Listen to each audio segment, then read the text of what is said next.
Here by next week, I'll be taking, I got the 5 animals chose. This one right here. I think it's this one right here. Maybe I'll take this one instead. And then I got this animal right here. And then that animal right there. It's those are the 5 that I'll be taking to market. And this animal right here, this is the animal that I brought in like 2-3 weeks ago that had the swollen leg. If you take a look, you can see the swollen leg right there. And he's starting to limp. He's actually starting to limp. I took a look at him today and he's limping around, and I think I think he just got to go to a processor. I think it's time for him to go too. I gave him antibiotics 2 or 3 weeks ago, and he's actually gotten worse. I took a look at him today and he's gotten worse. And so I think I might just go ahead and take him this week. I might just go ahead and take him. He probably just needs to go to a processor here in about 10 days or so. The antibiotic withdrawal. I don't know exactly what the withdrawal date for Draxon is for Macrosin, but I think it might only be 21 days or something like that, or 30 days or something. And so it's probably time for him to go to the doctor. If his leg is getting worse, it's just progressively going to get worse. And so, I mean, his life is just going to get worse. And the thing about these animals, these cattle, is that if they have leg problems, it's practically game over. Like cattle, horses, donkeys, stuff like that, animals like that. If they ever get severe leg problems, like they break a leg, or like in this case, I'm not sure what's going on. I think he might have a bacterial infection or something. Well, I don't know exactly what's going on, but his leg's getting worse. And after a certain point, when their leg is so bad that they can't walk on it, I mean, it's practically a done deal. They're not gonna make it. I mean, it's too late. And so this animal right here, I'll probably go ahead and take him to the sale barn again. I'll probably just go ahead and take him to the sale barn, and the meat people will pick him up, and they'll process him. And so right now I gotta go and reinvest my earnings. So I got money that I made 2 weeks ago, about a week ago. Actually, it's about a week ago I made money, and I gotta go buy more calves. And so I was taking a look at my numbers, and granted that I come home with 1 to 1.5 type medium large frame animals, and the feeder cattle market goes sideways, etc., etc. The corn market, well, I mean, I don't really care about the grain market right now because I've already bought a whole bunch of grain. So I'm probably not going to be buying grain for I'm probably not going to be buying feed for at least another 4, 5, 6 months. And so I'm not really worried about what the grain market is doing. It don't matter what the grain market is doing. I'm not going to buy any more grain. I'm not going to sell any grain. I'm not going to buy any grain, so it don't really matter. And so, granted that the feeder cattle market goes sideways, I'll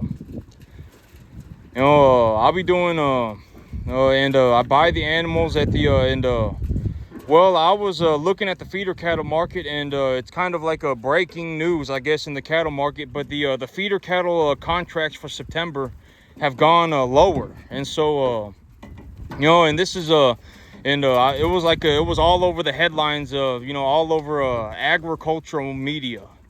I think it's like the feeder cattle contracts for September are negative.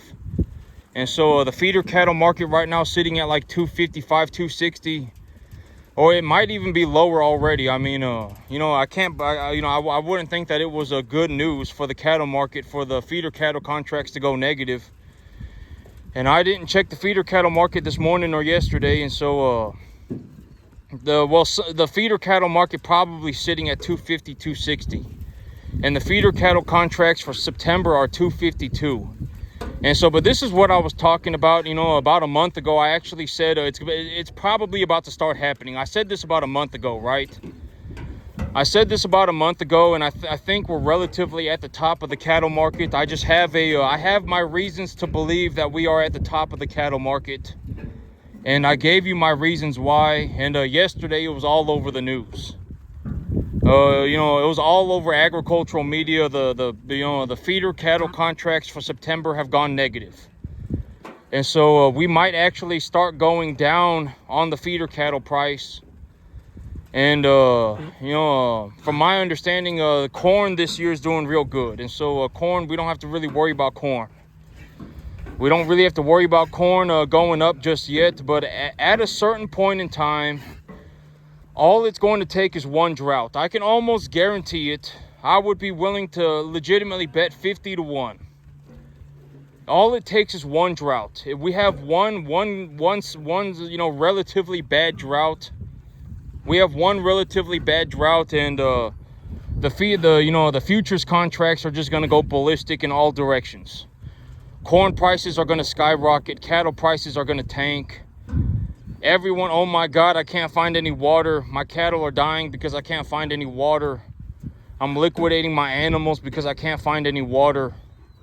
And then here we go, right? Cattle prices going down, grain prices going up, everybody hemorrhaging money. And for me, it's not really going to matter because I grow grass.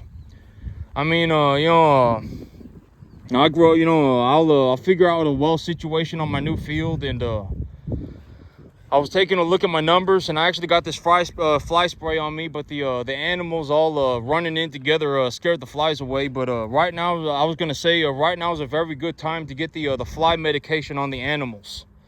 You're gonna be seeing a lot of pink eye, and if your animals have pink eye, you're gonna lose money. And so if it's a good time to get the fly spray on the it's time to good time to spray the flies. Because, you know, you spray these flies and they die instantly. You know, a bottle of a permethrin concentrate costs like $30. Legitimately costs $30, and you can use it takes like 2 years to use the bottle. It legitimately, one bottle lasts like a year and a half. So it's like $30 every year and a half, and it legitimately keeps your animals from getting pink eye. And if you have one animal that gets pink eye and it's pretty severe, you're gonna lose more than $30 on just that animal. So I would highly suggest doing something about the flies when it starts getting hot like it is right now. I'm gonna make sure that their water's on. Yeah, it's on. And I got them on. Yeah, the water's on. Okay. And so I would highly suggest doing something about the flies when it's hot out. You know, you're gonna have a lot of flies, and if one of your animals get pink eye, then you're gonna lose probably at least a couple $100. Depending on how bad the pink eye is. And so, yeah, and that's a small one. He can still get to the water, so that's okay. And I keep the water on very low because when I turn the water on up all the way, the hose explodes. There's too much pressure in the hose, and the hose explodes. And so, you know, I got another water tank over them on the other side, so they have access to as much water as they could possibly need. And so right now, I took a look at my numbers, and so my numbers right now, when I get to about 55 cattle, I will have essentially negated the effects of my debt. When I get to about 55 cattle, I'll have so much, I'll be doing so well in the cattle business. Granted that the cattle go sideways. You know, relatively sideways, like we don't drop to $2 in the next month. If we drop to $2 in the next month, realistically, it will take me 3 months to do well for myself. But if, you know, and this is what I've been talking about yesterday. I was actually talking about this, like if I was put in a situation where everything went sideways in the cattle market, if everything legitimately just went sideways, I could turn about $1,000 into about $100,000 in about 2 years. But if things got very hard, you know, the feeder cattle market went down and the corn market went up, I could turn about $1,000 into about $100,000 in about 3 years. It would take me about 3 years. I would just do it slower. It would just take me more time because the market would be going downwards. I would be buying on the way down, and then, et cetera, right? And so, if the markets go sideways, I can turn about $1,000 into about $100,000 in about 2 years. And if the markets become difficult, I can turn about $1,000 into about $100,000 in about 3 years. And right now, you know, if the feeder cattle market legitimately tanks 30% in the next 3 months, then it will take me about 3 months. It will take me about 5 months for me to, you know, get above water more than 50 grand. But you know, if the feeder cattle market relatively goes sideways and the corn market relatively goes sideways, well, most of all the cattle markets, because the only reason I worry about the corn market, like if I was legitimately anticipating that there was going to be a massive spike in corn prices, then that's also just another way of saying that feeder cattle are probably going down. You know, if I anticipate that something's going on with the corn market, then it's going to interact with the cattle market. And so you know, right now, if everything just goes sideways, you know, I'll probably have about what is it? It's August. Here by about December, I'll probably have an excess of about $40,000 cash. And I would say, okay, so when I look at my finances, you know, when I look at my finances, I pay for everything. You know, I pay for my tractor, I pay for my house, I pay for my truck, I pay for all of my living expenses. And then I sit there and just look at my money. I have about $80,000 to $100,000 cash left over every year. I would say, you know, and I've been saying that I'm going to make about $50,000 a year on the cattle business. And that was actually, when I take a look at my numbers, I was actually off. I lowballed myself too hard. You know, I make over the last 3 months, I averaged about $10,500 in the cattle business, just in the cattle business. You know, this business, you know, this business, I would say, well, okay, so here were my numbers. Last month I made 19 grand. The month before that, I made $5,800, and then the month before that, I made like $6,500. So it was essentially 6,000, 6,000, 19,000. So what is that? That's $31,000, and that's how much money I made in 3 months. And so I mean, what's 30? It's about $10,500, 10,300, and but I made about $10,500. And when I take a look at my finances, after I've paid for everything, I've paid for my business, I paid for my cattle, I've paid for everything, I have about $80,000 to $100,000 cash left over every year. That's about how much money I have left over. And so that's what my finances look like right now.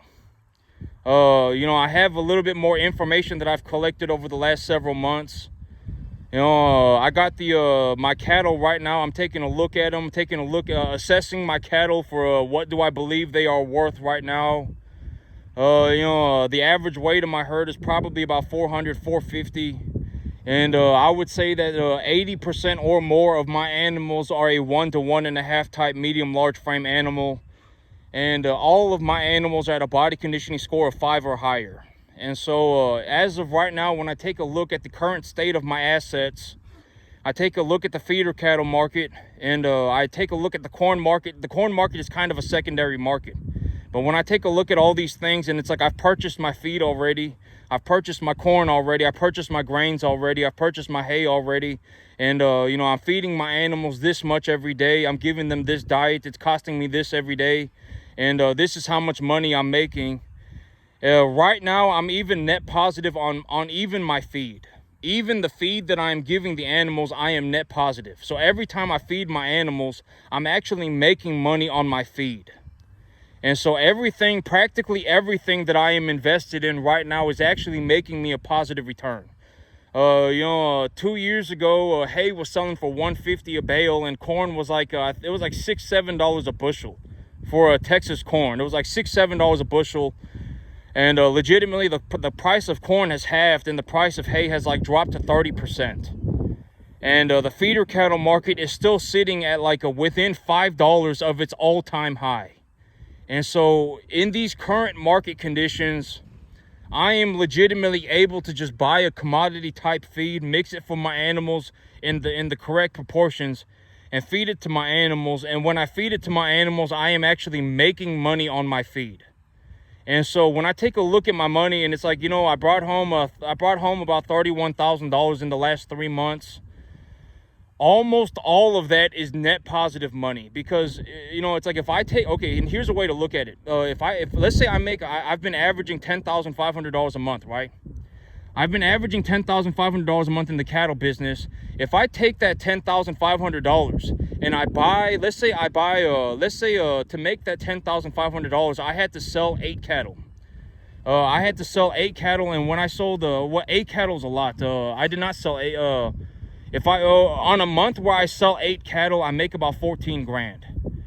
And so let's say for me to make $10,500 a month, I had to sell an average of let's say 7 cattle. So for $10,500, I sold 7 cattle and I made $10,500. Well, I took the $10,500 and let's say I went and I purchased 12 calves. And I purchased 12 calves, and the 12 calves cost me $9,600. And with the $1,000 that I had left over, I bought hay and corn and distiller grains. I bought 1 tonnage of corn, I bought a tonnage of distiller grains, and then I bought 10 bales of hay. And you know, and it's like when I think about it like that, it's like, you know, I'm legitimately making about a 50% return on my money about every 4 to 5 months. And the money talks, right? I mean, I've legitimately posted pictures of my checks. There's nothing more that I can do. I mean, the whole big idea of this is, you know, okay. So I've talked about this before, but you know, I'm just, you know, like me, let's say I go to the sale barn, right? And I bring home 14 grand. Like, if I legitimately bring home a check for 14 grand and I put it in my bank account, I'm not going to care what anybody thinks. It's like, oh my God, oh my God, you make so much money, you're a bad person. I don't, you know, keep that to yourself. I mean, you're dirt poor. I mean, what do you want me to say? Like, you know, I get paid because I feed people. I mean, what do you want me to say?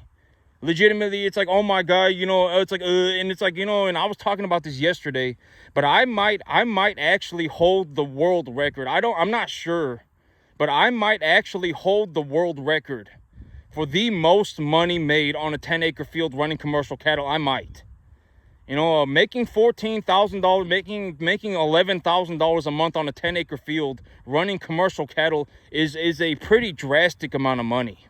I might legitimately hold the world record. I don't know. You know, if you know somebody, if any of y'all know somebody who can actually, you know, take a look at this and actually go, this is actually like he might actually qualify for a world record, then you know, because at the end of the day, me, I am my only, like, legitimately, I am the only person that works on my farm. And here's a way to think about it. Let's say you want to do what I do, right? You want to go and start a business. And let's say that you're in my situation, you make $10,500 a month. You're not going to be able to hire anybody. You're legitimately on your own. This is, you know, and I think that when you watch me, and it's like, why do I do all of these things by myself? Why do I do the animal medication by myself? Why do I do the animal nutrition by myself? Why do I do the animal welfare by myself? Why do I grow the grass by myself? Why do I legitimately run my business by myself? Why do I do all these things by myself? Because here's what it looks like. Let's say it's you. Let's say it's not me.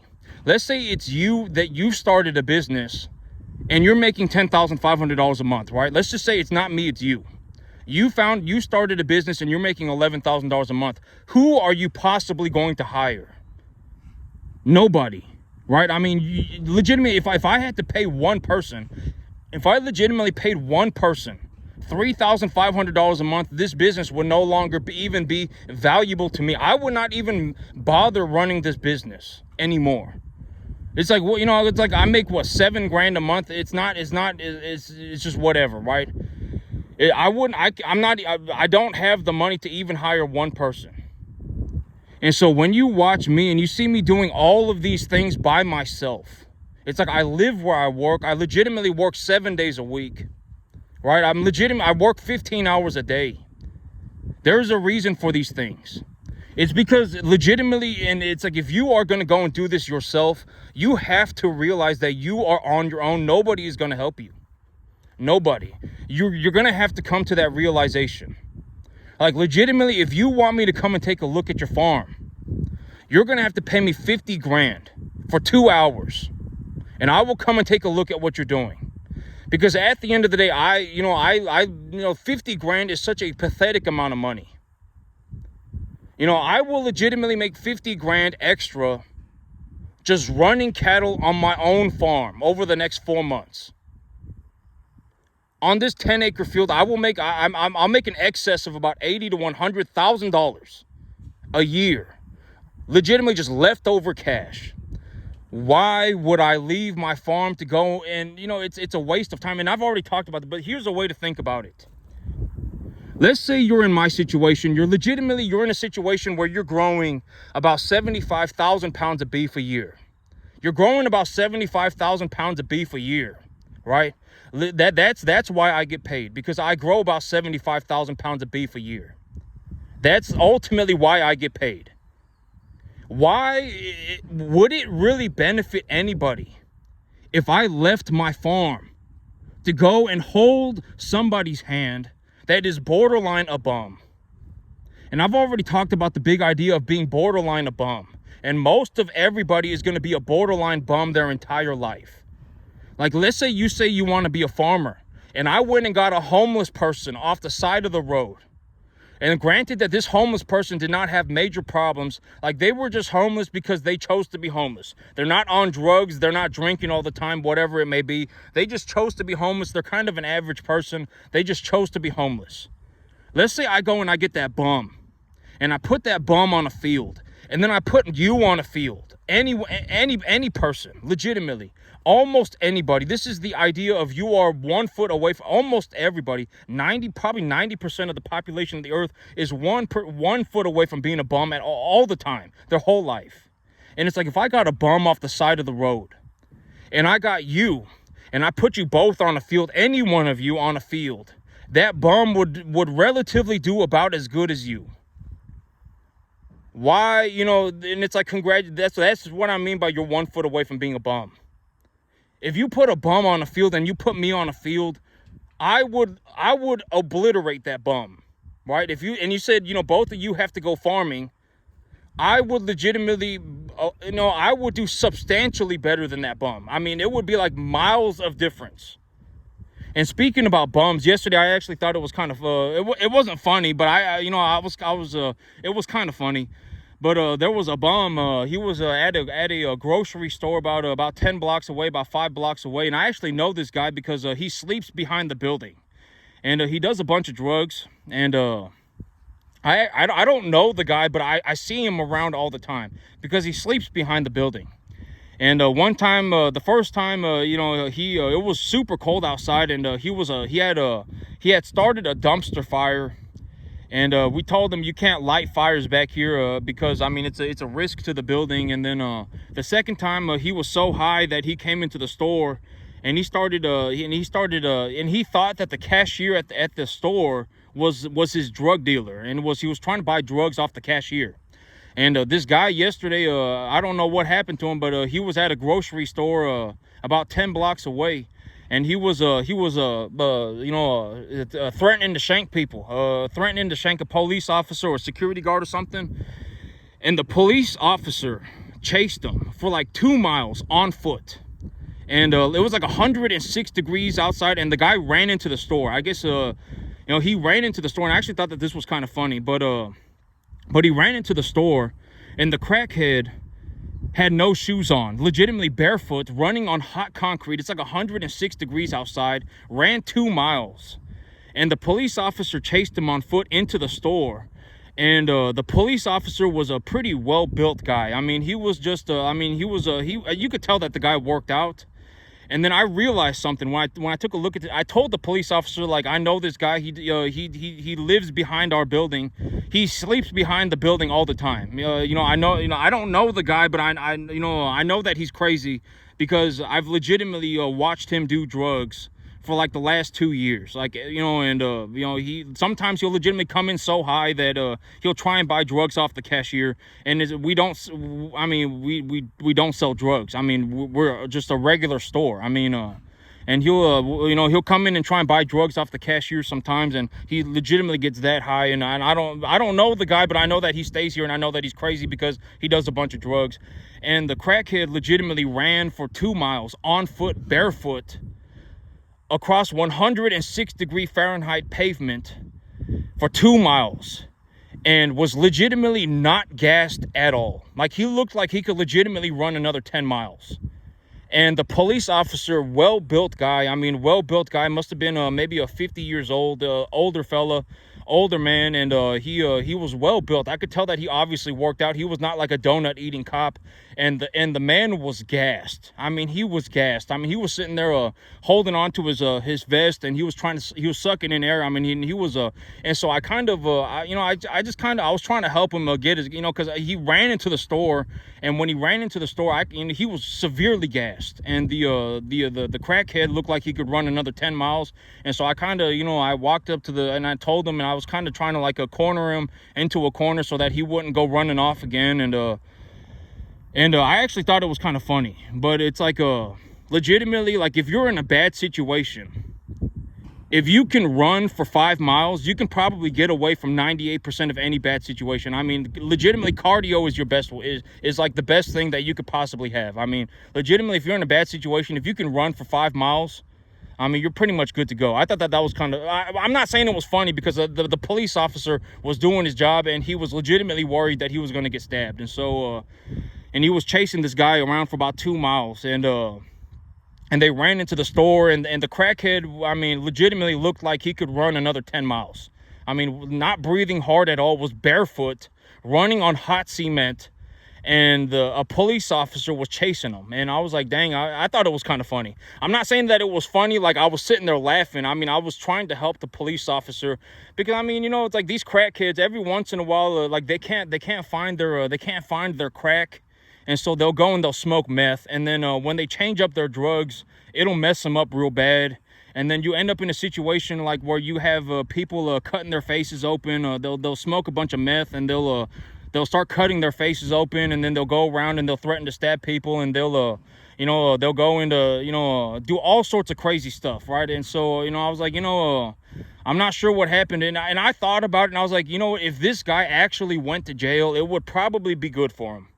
Because I mean, I've watched this guy do drugs every day for like the last 2 years. Legitimately, I watched him do drugs every day for the last 2 years. He's gonna die. He's gonna die very soon. And if he goes to jail, then maybe he'll stop doing drugs for a little bit, and maybe it'll actually help him. And so I was like, in this scenario, I'm gonna see if I can help the police officer. And so, I was like, because maybe if this guy goes to jail, maybe he'll stop doing drugs for a little bit. And maybe he'll actually try and sober up or something, right?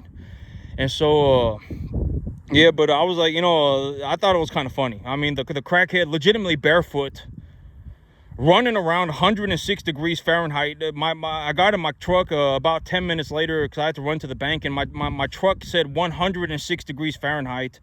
This crackhead was running around barefoot, and a police officer chased him for about 2 miles, and the crackhead legitimately zero signs of, like, legitimately looked like he could run another 10 miles. And the police officer, I mean, well-built guy, just huffing and puffing. I mean, he was, oh my God, I mean, he looked like he was about to pass out. And he legitimately, I mean, and this was a very well-built man, but he also had full gear on. I mean, he had the bulletproof vest on, he had the long pants on and everything. And so I couldn't imagine what that felt like, and it's blazing hot outside, and you're chasing a crackhead that's been threatening to stab people, but I thought that was kind of funny.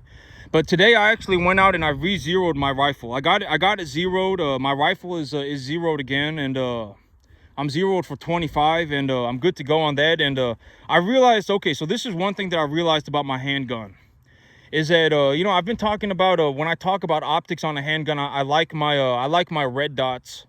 If y'all want to see this one I got on me right now, it's a PDP, and I got a 507C on it, a hollow sun. And I was like, okay, because I was sitting there at 25 yards with an 8-inch gong, and I was shooting at the gong, and I was like, I'm legitimately missing 20% of my 30% of my shots. What is going on?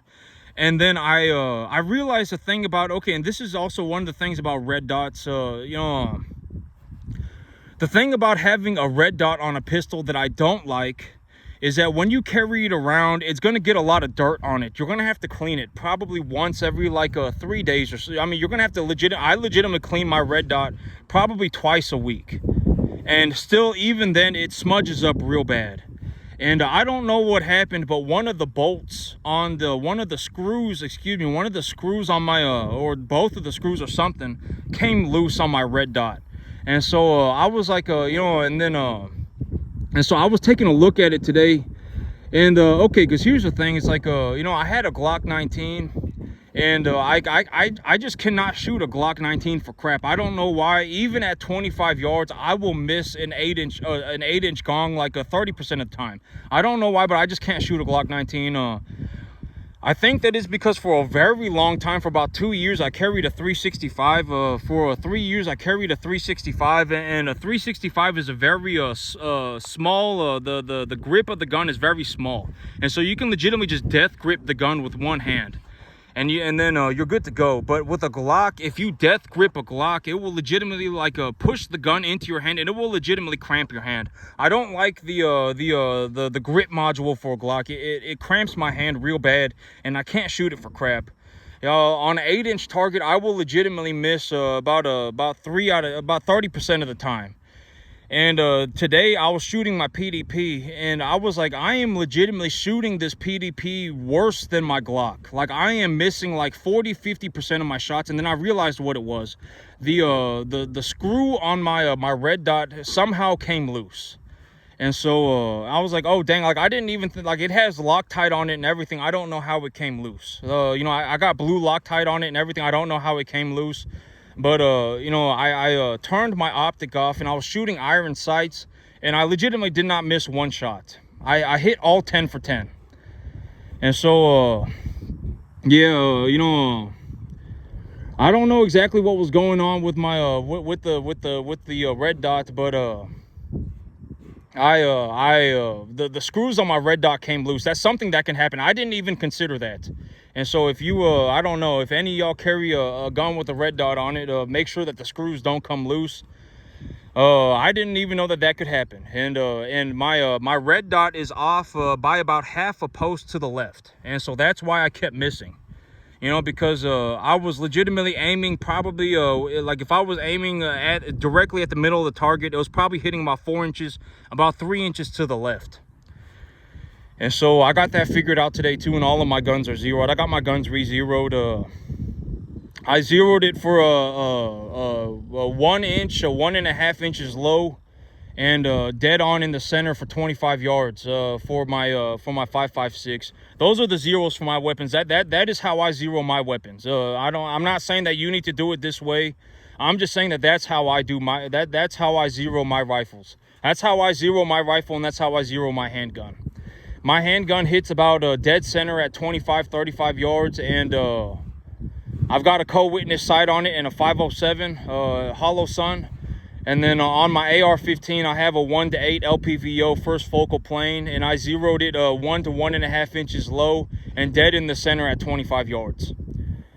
And so that's just how I zeroed my weapons. You can do whatever you want. That's just how I did mine. And so here by about Monday, I'll be going to the sale barn, and I think I'm going to take the animal with the bad leg. But this is one of the animals that are going to be going to market here next week. Oh, not next week, but the week after that. Next week, it's in 2 days. Not in 2 days, but in the week after that. And so if I got my 5 animals picked. Here about I think I'll be taking I'll probably have about 10 animals to take to the market. I'm really only looking to take my animals up to about 550. If something happens that it's like I need to make more money per animal, then I'll raise the overall weight of my animal. I'll increase the margins per animal. But right now things are going I'm not going to say things are going good. Right now, with the way that things are going, I will be taking my animals to market at 550. If something happens and I'm like, I think I need to take my animals to market at 650, then I'll raise them to 650. Right? And so I'm still working on my new field. I'm still working on my new field. I got to get that figured out too. And with just how my business is going right now, when I take a look at my assets and everything, and my business plan, and what I am doing over the next 4 months. I think I'm gonna have about $40,000 cash left over, and so that $40,000 cash that I have left over, I'll do things like buy the satellite tags for my animals. I'll go and I'll put the money away so that I can pay for my new field, etc., etc. But with the current state of my finances, like when I take a look at my financials right now, when I take a look at my assets, I take a look at my animals. I probably have 80% or more 1 to 1.5 type medium large frame animals. They're average weight about 400, 450, body conditioning score 5 or higher, cattle market sitting at about 250, 260.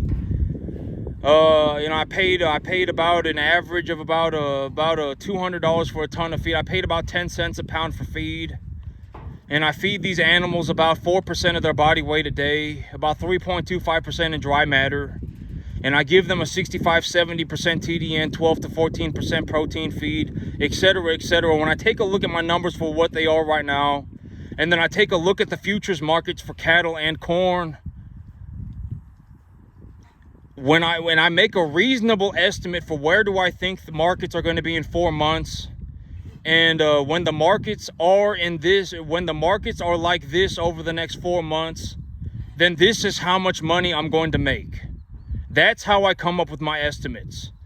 So with the markets where they are right now, with where I think the markets are going to be in 4 months, with what I have on hand in terms of my assets, and the way that my business is operating right now, in the next 4 months, I believe that I will make about $30,000 to $40,000 of excess cash. So I'm making about an excess of about $10,000 a month. And so it's not going to be 10,000. I would say 30, because at the end of the day, it's like when I really take a look at my finances, and when I sit there and I take a look at like how much money do I have left over, I'm gonna have about $80,000 to about $100,000 cash left over.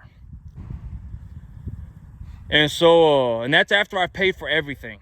And so when I take a look at the big picture, over the course of about a year, I'll have about $100,000 cash left over. And that's the big picture. And so that's about $7,000 a month left over. I make about $12,000, $14,000 a month. When I reinvest the earnings to just essentially get my assets back, granted, but like if I don't grow my business at all, if I just legitimately just go and repurchase my assets, and I run my business legitimately sideways, then I'll have about $7,000 cash left over every month. But in reality, I've already talked about it, death gripping cash is a horrible idea. Like if I have $7,000 cash left over, then I can buy 10 more cattle. Then I would just rather go and buy 10 more cattle than hold on to $7,000. Why would I hold on to $7,000? It's worthless. Like legitimately, okay, the money, if I have $7,000 today, the $7,000 will be $7,000 tomorrow. It will be $7,000 next month. It will be $7,000 in a year. Right? I mean, the money is just, the money's not going to change. But if I take the $7,000 and I purchase assets with it, and I can increase the value of the assets profitably, then I can actually grow the money. Like if I have $7,000 today, I can actually turn that $7,000 into $10,000 within about 4 months. It will take me about 4 to 5 months to make about a 50% return on my money. And so it's like, granted that I do my part, the money is not just going to grow itself. Like I actually need to do my part, right? I'm the cattleman. I need to be running the cattle, and if I run the cattle, then the money will grow. And when I take a look at what I'm doing, like if y'all take a look at what I'm doing right here, I might actually hold the world record for the most money ever made on a 10-acre field. I might. I don't know for sure, you know, but if you are, you know, if you're in a situation like me where you legitimately just run cattle on a 10-acre field, if you are in a situation like me where you run cattle on a 10-acre field by yourself and you're pulling in about $14,000 a month, then I guess let me know. I mean, I want to know. But I think I might be the only person in the entire country. I might be the only person on the entire planet. I don't know.